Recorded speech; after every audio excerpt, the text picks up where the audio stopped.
Los periodistas. Saludo a Andrea Sandoval Tapia, como cada semana que nos hace el favor de estar por aquí con sus comentarios, con sus reflexiones sobre temas de psicología.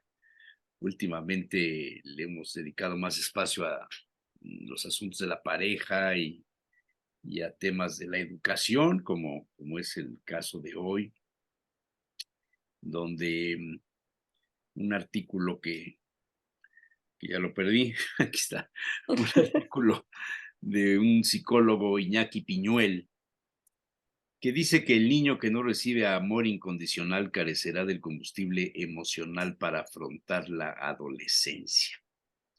Es un ensayista, investigador, profesor de la Universidad de Alcalá en España. Lleva años divulgando la importancia del apego seguro en la infancia como base de una buena salud mental adulta con uno mismo y con los demás. Le atribuye, tiene un instituto, el Instituto Iñaki Piñuel, que lleva más de 25 años tratando psicológicamente a víctimas del acoso y el abuso narcisista y psicopático. Dice que el niño bien tratado y cuidado con consistencia maternal tiene verdaderos anticuerpos contra los abusos. Se me hizo esta frase tremenda, ¿eh? El niño bien tratado y cuidado con consistencia materna tiene verdaderos anticuerpos contra los abusos. Le preguntan por qué la madre y no el padre. Y dice, como mamíferos, evolucionamos y establecemos un vínculo muy especial con la madre durante los 9 meses de embarazo, en los que el niño comparte todas las emociones de ella por vía placentaria y después, durante el periodo de lactancia. Es el periodo más crítico de la vida de cualquier ser humano. Si algo se tuerce, quedará torcido para siempre. Los primeros 9 meses en el embarazo. ¿Cuáles son las bases del apego seguro de la madre al bebé? Y dice el estudioso de estos temas, dice el psicoanalista inglés John Bowlby, notable por su interés en el desarrollo infantil y sus pioneros trabajos sobre la teoría del apego, señala que el objetivo del sistema de apego humano es hacer sentir al niño seguridad. La presencia de las figuras parentales debería hacerle sentir seguro al niño si todo va bien. La ansiedad, la incertidumbre y el miedo se ven reducidos por la confianza en la disponibilidad y accesibilidad. Mary D. Salter Ainsworth, psicoanalista de Estados Unidos, señala que quienes no son capaces de establecer apegos seguros durante su infancia con sus padres tienden a buscar figuras de apego sustitutivas. Y ahí es donde entran los abusadores, tienen un campo fértil para entrar. Según el método de Stivil, a los 6 meses el niño debe dormir solo, en su propia habitación, con la luz apagada y sin llorar cuando sus padres deciden dejarle. ¿Qué provoca este hábito en ese niño? Y dice, produce un sistema de apego evitativo o ansioso, y un niño que ha quedado convencido siendo un pequeño bebé de que el mundo es algo hostil, frío e impredecible, o bien de que el mundo es algo de lo que no cabe esperar nada bueno. Todo un preludio de todo tipo de problemas para el futuro adulto y para la sociedad, una verdadera forja de problemas sociales. Esto de que los niños a los 6 meses ya deben dormir solos. ¿Cuáles son las consecuencias de no tener ese apego seguro? Le preguntan. Los niños sometidos al devastador proceso de no haber podido apegarse de un modo seguro en un momento crítico para su desarrollo psicológico, por tener un progenitor psicológicamente indisponible o físicamente inexistente, quedan comprometidos de por vida a bregar. Se ven en la obligación de tener que salir adelante con un sistema de apego averiado por el daño que se le ha infligido a su capacidad de vincularse. El poder de los adultos de proporcionar una base segura a sus hijos supone un contrato biosocial básico entre ambas partes. Este contrato se rompe cuando estos, en lugar de una base segura de apego y refugio, producen en sus hijos una herida formidable y generan el trauma por abuso, abandono o maltrato. Los abusos abarcan un amplio espectro en la perversión del sistema de apego del niño. Tradicionalmente se entiende bien cómo los abusos sexuales y el castigo y la violencia física causados a los niños pequeños a manos de sus figuras de apego producen en ellos el trauma. Siempre que un niño es utilizado para algo y este no es percibido como un fin en sí mismo, se produce una violación del alma infantil. Pues la entrevista es muy larga, ya no sé si te dio tiempo de leerla toda, pero ¿cómo termina saliendo en la adolescencia la carencia del apego seguro? Que sería el tema de fondo, con las consecuencias cuando no tienes el apego seguro, cómo la enfrentas esto cuando eres adolescente. Y la respuesta es muy corta, dice, el niño que no recibió amor incondicional se ve privado del combustible emocional que necesita para salir adelante en la adolescencia y aprender a cuidar de sí mismo. ¿Por qué estos niños son la presa idónea para psicópatas, narcisistas y abusadores? Y dice, una vez fijados esos patrones, acompañarán al niño por el resto de su vida, haciéndole vulnerable al abuso psicopático y narcisista del adulto. Liberar a la persona de esa compulsión de repetición, identificando el obstáculo, es el objetivo a trabajar con víctimas de psicópatas, narcisistas y otras malas hierbas. Es crucial ayudar a entender a la víctima su propia inocencia desde la explicación técnica de cómo funciona el mimetismo y las neuronas espejo en materia de deseo y cómo se activa el escándalo, un obstáculo con el que uno se tropieza sistemáticamente. Una vez se comprende cómo funciona miméticamente el encadenamiento al obstáculo o al apego al perpetrador, la víctima puede entenderse a sí misma no como autora culpable de extraños procesos inconscientes, sino como inocente por haber sido escandalizada por los adultos que no cuidaron de ella y que perpetraron sobre ella todo tipo de abusos. De ese modo, se le puede ayudar a salir rápida y eficazmente de ese patrón.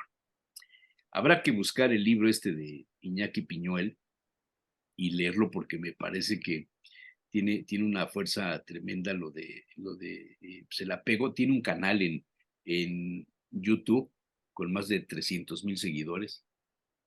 Quizá valga la pena un día meterse y oír algo de lo que dice, porque pues se me hace que aquí hay el origen de muchas de estas relaciones tóxicas, de esta búsqueda de niñas y niños de la imagen paterna o de alguien que sea mayor que ellos, que les da una pues confianza que no siempre es buena, sino que es lo que se usa para el abuso. Fuerte el artículo y para ponerse a pensar, Andrea. Sí, yo como cada semana, decías, cada semana empezamos con ese tema. Este tema me gusta mucho, es uno de los más recientes que tomé durante mi actualización sobre trauma.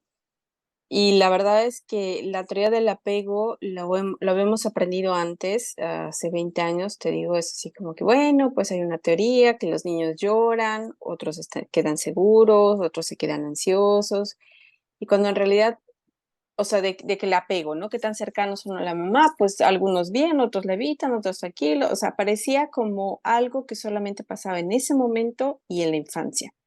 Y la verdad es que se ha extendido cuando se profundiza, cuando se hacen más estudios, cuando viene la psicoterapia relacional que tiene como base la teoría del apego, es cuando nos damos cuenta que cruza por todas las etapas y también sobre todo los ámbitos de la persona, ¿no? Lo relacional, también en algún momento obviamente lo amoroso, lo amistoso, lo social, pero también lo interno y lo externo, ¿no? La teoría del apego está en todo, está en todo. ¿Por qué? Porque es una teoría de la emoción. Entonces, hay una cosa por la que, o sea, realmente siempre sentimos emoción. No podemos decir, por esta cosa no siento nada o esta situación no me provoca nada. La verdad es que somos un ser de afectos y de emociones. Es lo que estamos sintiendo desde que nacemos. Entonces, la teoría del apego al final comienza con esto, como tú naces, tienes todas estas necesidades, todas esas emociones que no conoces, que no sabes qué es el hambre, qué es el sueño, qué es el frío, qué es el aburrimiento, porque se ha probado que hay bebés que lloran a veces de aburrimiento y en general todas estas emociones y sensaciones no las conoces. Y al final, o sea, la idea es que llegue esta persona, esta mamá, porque somos mamíferos, evidentemente, y necesitamos cosas que solamente la mamá nos da, desde la leche materna, desde su voz, desde sentir los latidos de su corazón, que los conocemos desde el vientre. Necesitamos todo eso para conocer nuestras emociones y regularnos. Si la teoría o sea, si la base con la mamá, con el vínculo, el apego fue bueno, entonces va a ser esa persona capaz años después de autorregularse, de cuando tenga un problema, de cuando tenga algún conflicto emocional, algo que lo rebase, una sensación que no le guste, sea capaz de reconocerla, trabajarla y regularla y autorregularse. Al final, la teoría del apego cierra con la teoría de la autorregulación. Entonces, esta parte es muy interesante porque uno diría, bueno, ¿cómo un bebé se va a dar cuenta? O sea, ve ya, si no sabe hablar, si ni siente, si ni sabe que tiene pañal, ni qué es pipí, ni qué es el hambre, ¿cómo? Bueno, porque hay un patrón y una secuencia desde que nacen que los niños se dan cuenta desde el tono de voz con el que siempre se les habla, desde la manera en que se les carga, desde la prontitud o la lentitud con la que se les da cualquier cosa, el alimento, el abrazo, la voz, el consuelo, se les pone el pañal seco. Hay un patrón, hay un comportamiento, porque es el cuerpo el que está presente completamente. Entonces, se dice que el bebé desde los 2 meses sabe qué esperar cuando llora. Esas cosas que nos decían las abuelitas o bisabuelitas de Ajá, déjalo ajá. que llore, que se Sí, canse, que sí, se sí, sí, fastidie. sí. Lo estamos abandonando psíquicamente y emocionalmente. Y lo hemos dejado desregulado para casi toda la vida, si no es que tiene más adelante alguna oportunidad de ir a terapia y trabajar eso, se ha quedado desregulado. Son esos niños que no saben contener sus emociones, que no saben expresar sus emociones y pueden responder de diferentes formas. ¿Cuáles? El apego ansioso, que no sabe qué esperar, que no sabe qué va a venir, qué va a suceder y siempre está estresado y angustiado porque no sabe qué es lo que le pasa ni con lo que le pasa a los demás. No sabe reconocer y se anticipa, siempre se anticipa, ¿no? El apego evitativo, que es, ok, las emociones no son importantes, entonces no siento nada, tú no sientes nada, no sentimos nada, y diría, o mal dirías, Descartes, pienso y luego existo. Aquí lo importante es lo racional, lo importante es que yo sepa qué quiero aquí con números, con teorías, con letras, pero las emociones no importa. Esas escóndelas, bájalas, estorban, ¿no? Es más como del tipo evitativo. Y viene el desorganizado, que puede tener un mix de ansiedad y al mismo tiempo se preocupa tanto que luego acaba evitando mejor las emociones porque quién sabe qué cosas son. Entonces mejor no piensa en nada, pero luego le desborda de nuevo esta ansiedad y esta angustia. Entonces, realmente la relación con la mamá no nada más es recibir esta leche materna, sino es sentar las bases de la autorregulación, de que sepa ponerle nombre. De hecho, que tú cargues a un bebé y le digas, ay, tienes sueño, estás llorando porque tienes sueño. Ven, vamos a ponerte aquí en la cama, vamos a bajar las luces, te voy a cantar un poco, te voy a cargar. Todo eso que pareciera innecesario, mimar al niño, ay, Es lo es que que va la formando el mamá apego. es lo que forma el apego, porque el niño acaba recordando, ay, esta sensación incómoda que es que, ¿qué decía mi mamá? Pues bájate, acomódate y duérmete, ¿no? El recuerdo, por ejemplo, que tenemos mucho sobre estos consuelos, estas formas de dormir, son el típico peluche o la cobijita o esa cosita que en algún momento tú sentías que en tus momentos de angustia o de sueño, de ansiedad o algo te acompañaba y ahí ibas con el osito, la cobijita, la almohada, alguna cosa que incluso podías tener también mientras dormías. Todo esto es en algún momento y forma parte de todas esas bases y todas esas cosas que forman el apego. Hay algo muy importante de la mamá que se llama el entonamiento empático, que la mamá, para llegar a ese punto, la mamá tiene que saber reconocer que tiene el niño. Porque si nada más está llorando y dice, ay, madre mía, no sé qué, será el pañal, será la comida, será que está aburrido, será que le cargo, serán los cólicos, será el empacho O sea, y por todas eso dicen esas, que la mamá siempre sabe qué le está pasando al niño. la verdad es que no siempre sabe, Jesús Manuel, pero se dice, y decía el artículo, cuando nace un niño, nace una mamá, nacen al mismo tiempo, Sí, porque sí, antes de eso no se puede reconocer en tanto otros niños, a menos que hayas cuidado a otros niños y tengas más experiencia y tengas como esta sensibilidad. La mamá también tiene que desarrollar, pero para eso, bueno, ha pasado todo un proceso hormonal también en su cuerpo y tiene que desarrollar esa capacidad de comprender al niño, ese entonamiento empático, o sea, está llorando, no, pero ¿sabes qué? Ese llanto me suena como más de angustia. A mí se me hace que es hambre o dolor, y luego ahí vamos identificando. No, no, Es es que que tiene no es sueño, tanto. ¿no? Así Es, decían antes, es que tiene sueño. y esa manera en que las mamás se preocupan por nosotros y acaban reconociendo nuestros estados de ánimo es la base para que después nosotros reconozcamos nuestros estados de ánimo. ¿Cuántos adultos, si yo te dijera, Jesús Mal, cuántos adultos hay en terapia hoy, ayer, en 10 años, que van a decir, es que no sé qué me pasa?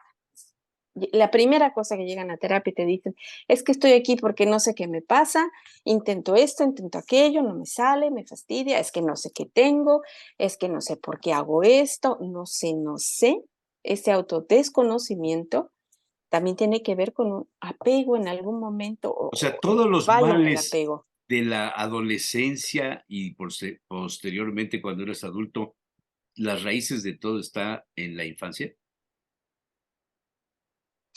Suena muy como del típico de Freud de todo tiene que ver con tus papás, pero de alguna forma sí, hasta cierto punto.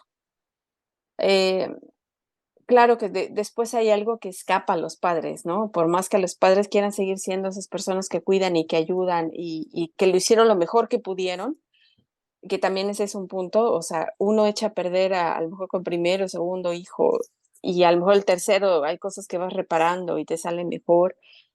Esas cosas que quedan en el aire y que fallan, pues sí, obviamente se notan después en la personalidad de los hijos, pero la ventaja es siempre que podemos hacernos cargo, ¿no? Jean-Paul Sartre decía esta frase de somos lo que hacemos con lo que hicieron de nosotros.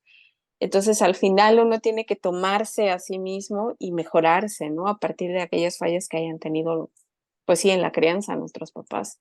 Principalmente la mamá, claro, porque somos mamíferos. Entonces, la figura es muy importante.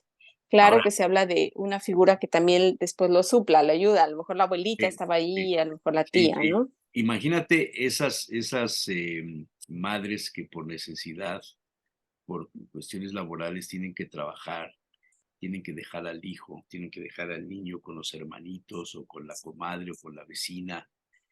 Ahí el apego nunca se forma. Ay, o la guardería, ¿no? Yo O la pensaba. guardería. Ujú. Em, sí, justo el estudio el experimento de la teoría del apego tiene que ver con la ausencia de la madre, ¿no? Se entra en una habitación, está el bebé, está la mamá y en algún momento entra un extraño y sale la mamá. Entonces es ver cómo reacciona el niño. ¿Qué hace el niño cuando se encuentra sin la mamá? Eh, Obviamente hay niños que obviamente empiezan a llorar, se nota la angustia, otros que se quedan callados, no hacen nada, y cuando llega la mamá es cuando explotan y, ay, mamá, ¿qué crees? ¿No? Y le lloran y se consuelan cuando llega la mamá y la abrazan. Ese es el apego seguro. Hay niños que se quedan angustiados y parecen inconsolables. Ese es el apego inseguro. Y hay niños que parecen que ni extrañaron a la mamá y que ellos están muy seguros. Y cuando regresa la mamá, ellos siguen exactamente igual. Ese es el apego evitativo.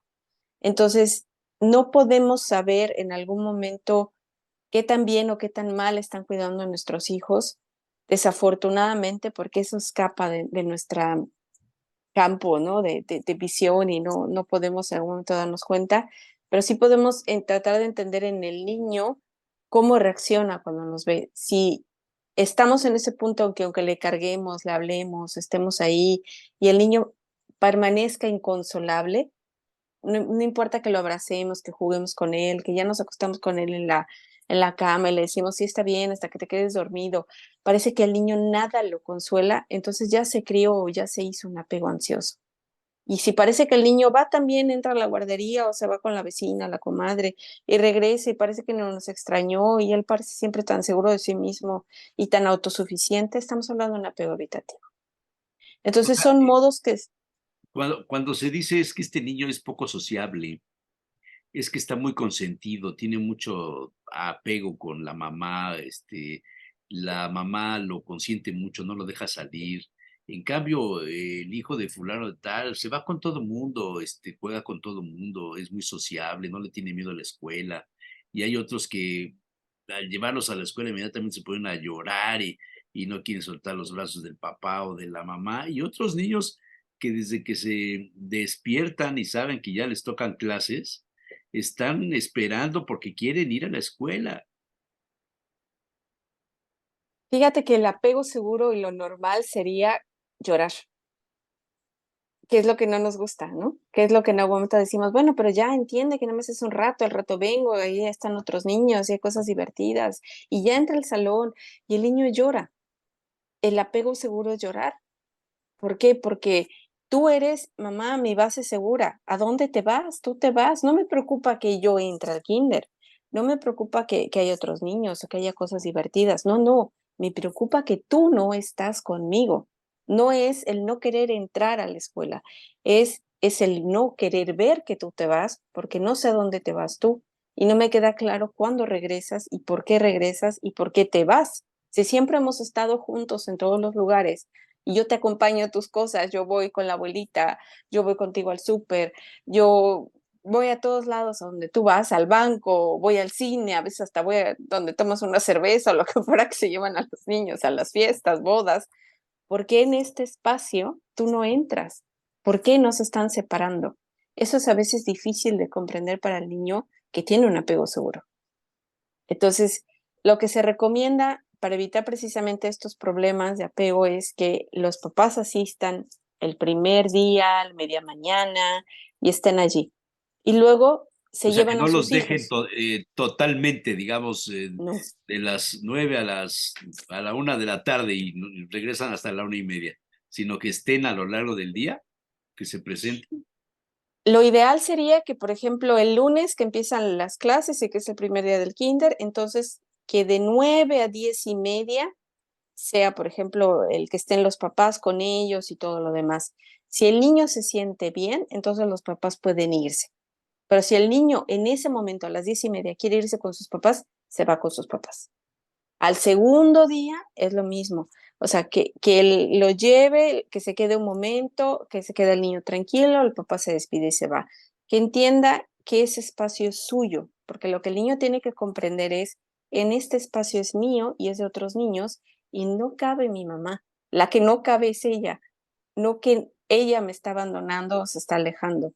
Entonces, cuando se hace de poco en poco, al final los niños entienden que eso es su lugar y lo comprenden porque todas las bancas son chiquitas, todo está a su disposición y le permite integrarse. Ahora, si esto lo trasladamos a un adolescente, es lo mismo. No, no vamos a mentir, el adolescente tiene la angustia de entrar a la secundaria o de entrar a la prepa a veces o hasta a la universidad. Si vamos a decir que es un foráneo, y tiene que ir a otra ciudad y tiene que hacer otra cosa, se repite el patrón. Tú ves que los papás lo llevan a donde se va a quedar a dormir, que es estas, ay, se me olvidó cómo se llaman estas casas, donde te quedas a dormir, que la señora renta los cuartos, la pensión. Ajá, sí, sí. Ujú. Lo llevan, lo dejan, le dejan su comidita, le dejan su ropa, a lo mejor lo acompañan el primer día a la escuela, a la universidad, y ya que ven a su hijo seguro y el niño se siente seguro porque sus papás saben dónde está y cómo está, bueno, entonces ya puede integrarse al ambiente. Entonces pasa en el kinder y pasa en la universidad, ¿no? Digo, no es tanto el extremo de a lo mejor los que tienen la universidad allí y viven en la misma ciudad, a lo mejor los papás los van a dejar en la mañana y punto, ellos regresan a su casa y se acabó. Pero es, ante nuevas situaciones necesitamos una persona que nos brinde seguridad.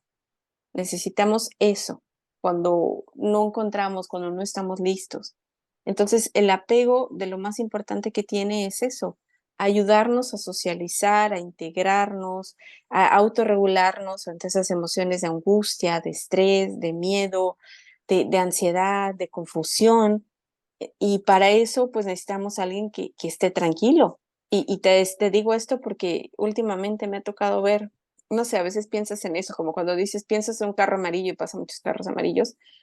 A veces pienso en estas cosas de los papás y me encuentro con mamás que, que me doy cuenta que no les puedo decir nada por la impotencia o porque no las conozco o porque se pueden ofender, pero me encuentro con mamás haciendo berrinche con el niño, ¿no? Que el niño llora porque algo le pasó y ella les grita, le dice, ya cálmate, te dije. Y entonces la niña está llorando y ella también le está gritando. Y lo último que hace es escucharla, abrazarla, contenerla, sino lo que hace es regañarla, gritarle, decirle y todavía exhibirla, ¿no? Delante de todos, así como, ya te dije que no y te calmas y ahora nos vamos y ahora sigues la regla.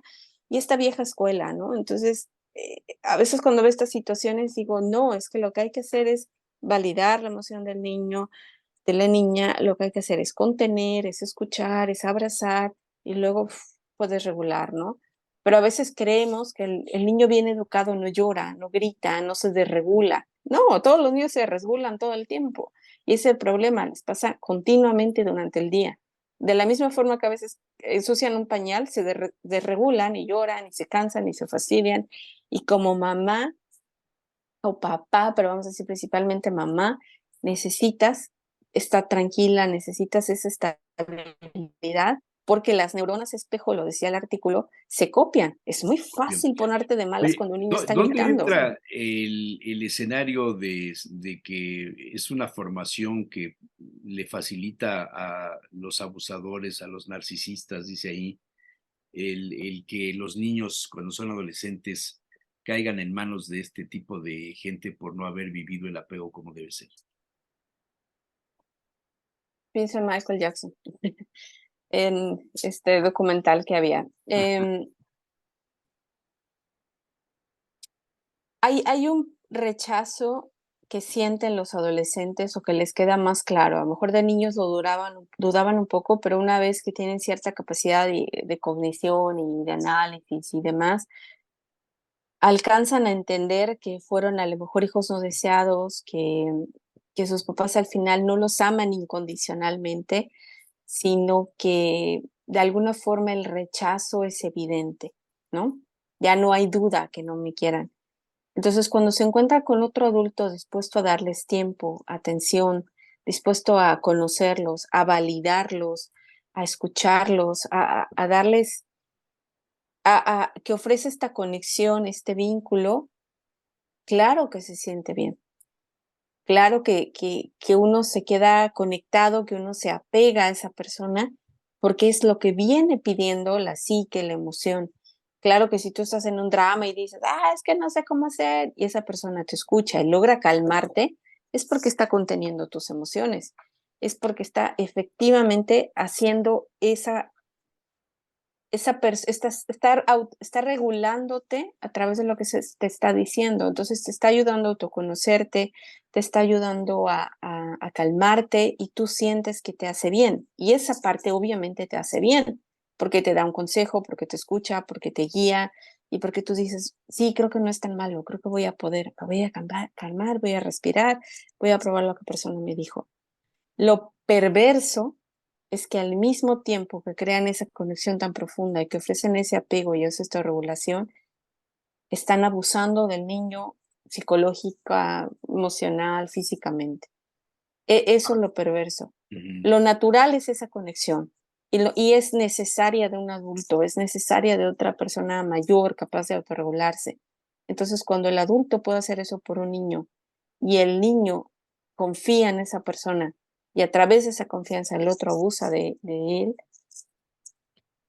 es muy difícil en algún Oye, momento ¿qué comprender. podrías pensar o cuáles son los daños emocionales, la falta del apego, el exceso de la dependencia con personas ajenas a su familia, de niños que son abandonados por la madre? Esas mamás que en algunos casos se ven obligadas por circunstancias, no sé, de presiones externas, pero en otras Ujú, se dan los casos de mujeres que no quisieron tener al bebé y ujú. que se deshacen de él. No quiero ser pesimista, pero sí sé que es uno de los daños más profundos que se pueden tener. Em, Se necesita obviamente mucha autoestima, se necesita una figura de reemplazo, una abuela, una tía, una hermana Siempre es mayor. necesaria una figura de reemplazo cuando no está la madre. Cuando es el Es- padre quien falta, ¿sucede lo mismo?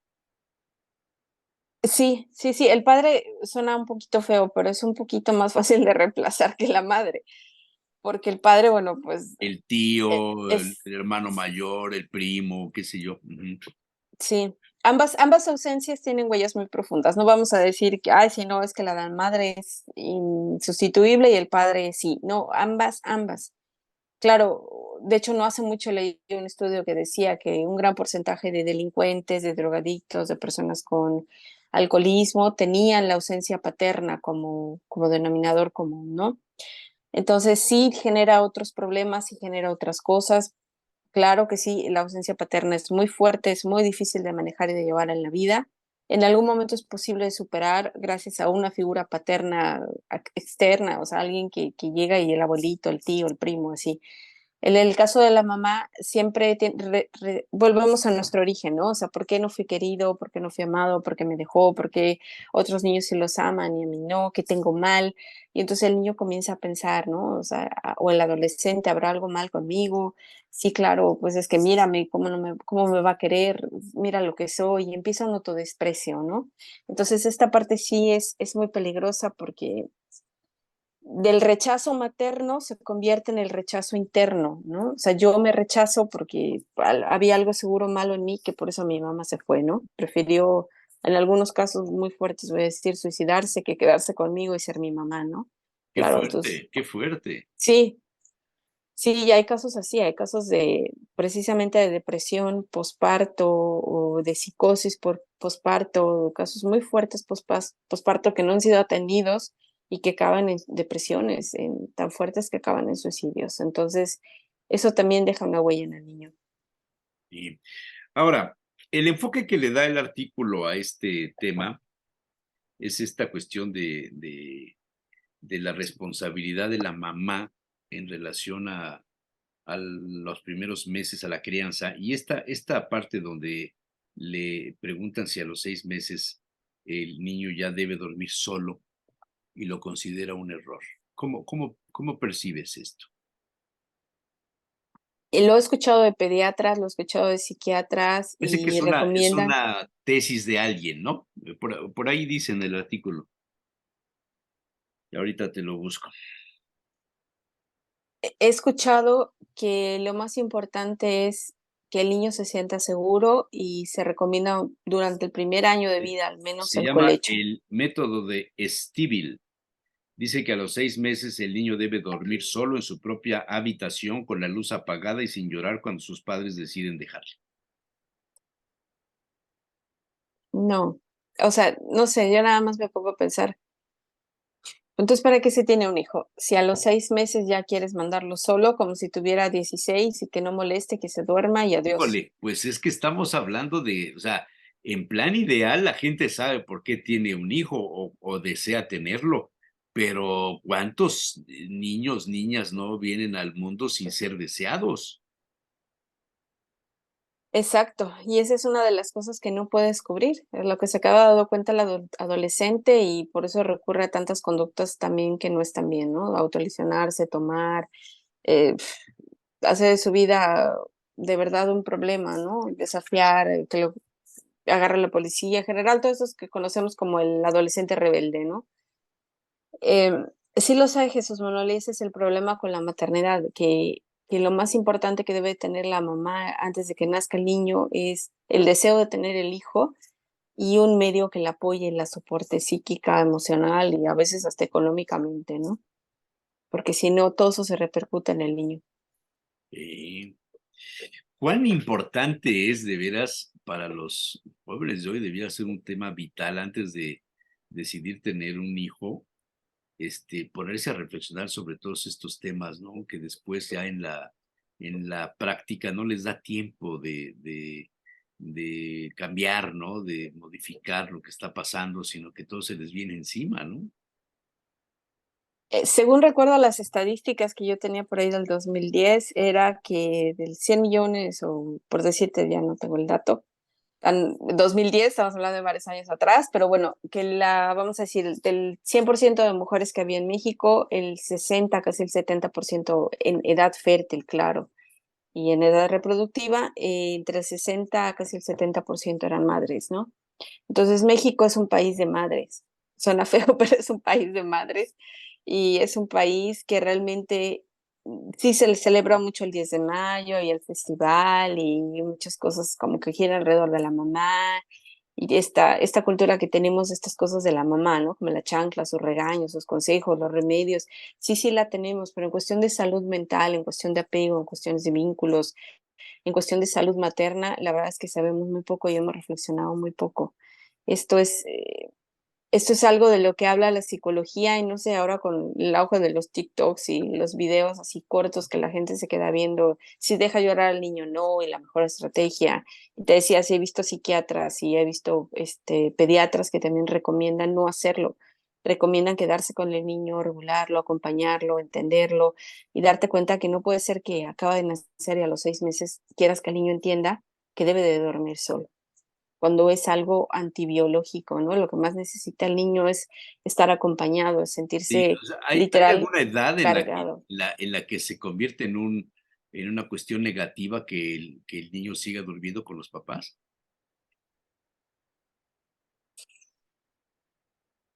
Es como para cada familia muy personal, pero yo creo que en el momento en que el niño lo hace por una inseguridad, por un miedo, sí se puede caer en el exceso, ¿no? O sea, también es que es algo difícil. Tienes que criarlo con la seguridad de que después se vayan, ¿no? O sea, estamos criando los niños estamos creando como hombres y las niñas como mujeres y hay que ayudarlos a sacar todos sus talentos para que después sean una persona autosuficiente, ¿no? Te decía, la teoría del apego acaba en la autorregulación. Si tienes un adolescente, un joven, adulto joven que sabe autorregularse, que sabe cómo hacerle frente a los problemas, que sabe qué hacer cuando esté triste, cuando está mal y necesita menos apoyo y menos consejo y está más seguro de sí mismo, entonces lo lograste con tu tipo de vínculo de apego. Pero si para eso el niño necesitó quedarse hasta los 4 años en la cama de los papás, hasta los 6 años en la cama de los papás, adelante. Se dice que el máximo pudieran ser los 6 años, ¿no? Eh, Adelante. Pero si se logró con 2 años, con un año, también está bien, porque cada niño es diferente, cada niño en algún momento desarrolla esa seguridad en sí mismo o no para salir al mundo y para explorar las cosas y decir, bueno, este soy yo y aquí vamos, ¿no? O sea, ya estoy listo. Decíamos esos niños que por seguridad saben que cualquier cosa yo lloro, mi mamá viene por mí y a mí me cuida, entonces yo voy y hago, agarro, vengo y con que llore está mi mamá y me cuida. Eso es un apego seguro. Entonces son esos niños que vemos explorar el mundo, que vemos que a lo mejor alguien les saluda y hacen cosas con esa seguridad de que cualquier cosa que les pase. Veía un video que parecía algo chistoso porque era un niño que se asomaba a algo de lo que podía caerse, pero él se asomaba con tanta seguridad, sin problema y sin miedo, porque sabía que atrás estaba su mamá o su papá y lo iba a agarrar, ¿no? Entonces es un poco una metáfora con el mundo. Claro que el mundo siempre nos va a dar miedo, claro que nos va a dar miedo dormir solos, ir a la escuela, socializar, tener un problema, enfrentarnos con alguien que nos haga acoso escolar en la escuela, alguien que nos diga algo feo, claro que hay muchas situaciones, tener el trabajo, te decía, ir a la universidad por primera vez, ¿no? Cuando eres foráneo, tener un trabajo nuevo, hacer un examen, o sea, tenemos infinidad de cosas que nos pueden estresar o dar miedo. Lo importante es que en esas cosas nos sintamos acompañados y que sepamos que hay alguien que nos va a escuchar, que nos diga, sabes que me da muchísimo miedo, ya Ujú, sé, estoy grande, claro. voy a trabajar, pero me da miedo ir, ¿no? Oye, ¿siempre habrá habido tantos casos de ansiedad, de angustia, de depresión, de estrés en la sociedad como lo que estamos viendo hoy día? ¿O es que hoy día se habla más de esto? Quiero pensar en la Yo- Edad Media, el estrés y la angustia y la ansiedad en la que vivían quienes iban a las cruzadas o las persecuciones religiosas, o sea, estas cosas que generaban tantísimo dolor en los demás, o es algo muy moderno esto de la ansiedad y de- de- del estrés, y qué tanto tiene que ver con con el proceso de crianza, ¿no? Yo siento que no es moderno porque desde que somos seres humanos y tenemos esta complejidad emocional, te decía, la teoría del apego es en realidad una teoría de la emoción. Funcionamos por las emociones, somos y creamos una imagen de nosotros gracias a las emociones. Entonces, esto siempre nos ha acompañado. Creo que lo que hemos hecho durante tantos años, y no quisiera decir siglos, milenios, pero probablemente porque no lo sabemos, no conocemos a personas que vivieron en ese tiempo, es que en realidad hemos siempre criado de forma ansiosa prácticamente o evitativa, en donde la sumisión, o sea, sabemos que el estilo de padre es autoritario, el de te callas y te sientas porque yo te lo digo, yo te lo mando, pues solo tiene dos vertientes. O creces con hijos sumisos que te dicen, sí, sí, está bien, sí, sí, papá, ahorita lo Como levanto, en lo que el tú quieras, sí, ejército, señor. ¿no? O sea, aquí se viene a obedecer, no se viene a pensar.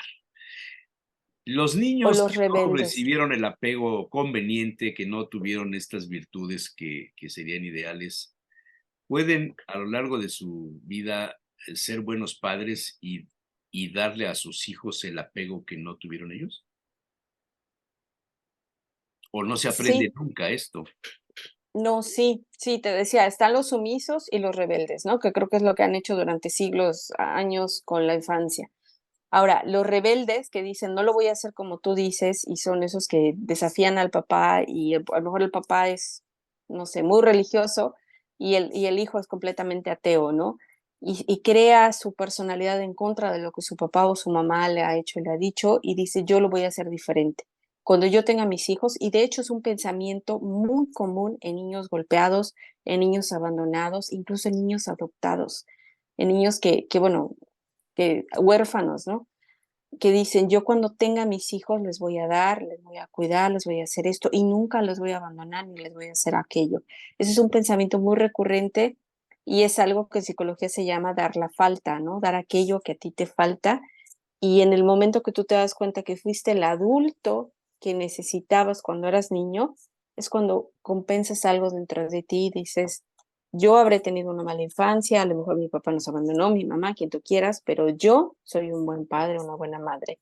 Y con eso lo compensas. De hecho, la paternidad, la maternidad debería estar en miras de mejorar la que te dieron tus papás, como fueron tus papás, ¿no? Si tú tuviste un gran padre, tu expectativa es ser un poco mejor que tu gran padre o que tu gran madre, ¿no?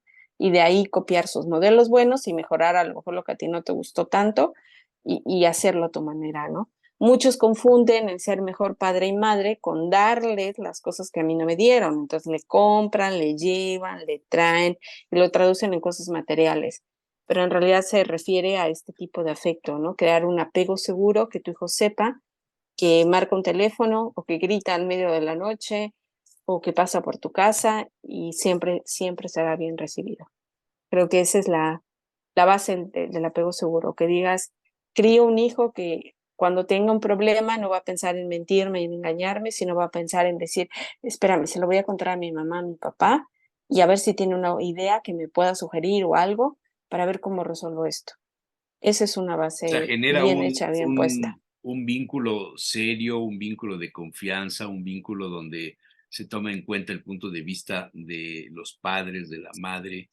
Hay esa unión de confianza y no el mal amigo o la mala amiga que le cubre los errores o le cubre los besos, o le da un mal consejo, con un mal consejo, o lo manipula, o lo Ujú. seduce, o lo pervierte, que se dan casos, ¿no?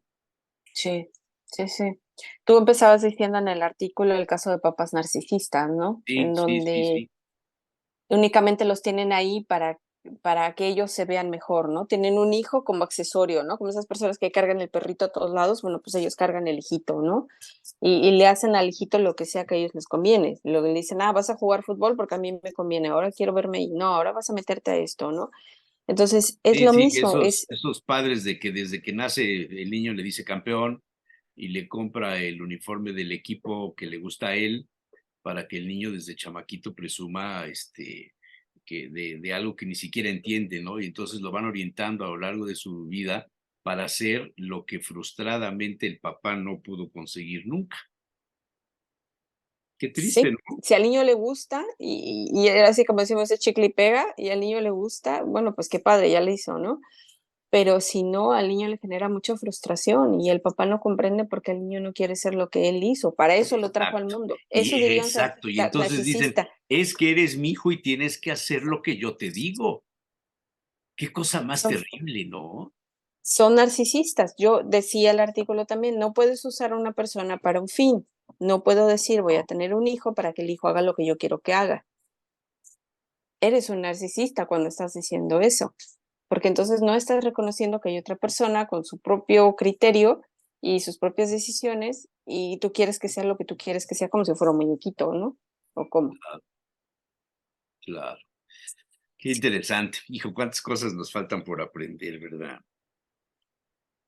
La verdad sí, Jesús Manuel, yo creo que hasta apenas estamos mirando a la infancia sin lastimarla y hasta apenas estamos entendiendo de qué se trataba, ¿no? Algunos en nuestra adultez, desde ciertas profesiones, y que yo espero que en 100 años la niñez tenga menos problemas de apego y menos problemas de sociabilización y también de seguridad y en general de Sí. todo, ¿no? Salud mental. Aunque el apego ahora está en el smartphone, en la iPad, en la televisión. Se vuelve ese sinónimo de un adulto manipulador, ¿no? ¿Dónde me escuchan? Ah, pues en las redes sociales. ¿Dónde me ponen like? Pues en las redes sociales, ¿no? ¿Cómo les gusta que haga? Ah, bueno, pues cuando bailo, cuando hago esto, cuando subo este tipo de fotos, ahí es donde recibo esa atención, ese cariño, pues para allá me voy, ¿no? Había una imagen también que vi muy triste, ¿no? De un niño que lo están regañando en la escuela, le dicen que es un flojo, un tonto, su mamá en la casa le dice que igual que es un flojo, es un tonto, que no sirve para nada, pero juega un videojuego, gana y le dicen, eres el mejor, lo has logrado, felicidades. Claro, ¿dónde va a recurrir el niño cuando necesita autoestima, cuando necesita algo positivo que escuchar del mismo? Ni con la mamá ni con la escuela. Va a ponerse a jugar videojuegos porque a él le dicen que es un campeón, a él le dan premios, le dan puntos, le reconocen, pelea con otros y gana. Ahí es una fuente de una autoestima, pero es una tabla falsa. Cuando saquen un nuevo juego y sea malo, es cuando toda su autoestima se va a caer, ¿no? Claro, claro, claro. Qué fuerte, ¿no? Híjole, la verdad es que ser padre es una gran responsabilidad, oye, es una cosa muy seria, sumamente seria. Bueno, Sí, cuando te das qué cuenta ya lo interesante. deberías de pensar más veces.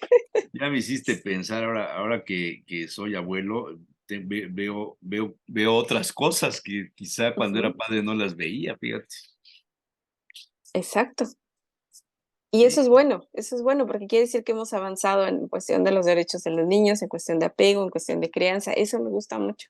claro, Sí, claro. Muy bien, pues se acabó agosto, nos vemos hasta septiembre, el mes patrio. Me imagino que sacarás tu bandera mexicana y la claro. colgarás ahí en el balcón de uno de tus palacios. La Sí, subirás a claro. la Mayor. Sí, claro, de uno, mínimo. Bueno, Andrea Jesús Sandoval Manuel. Tapia, muchas gracias.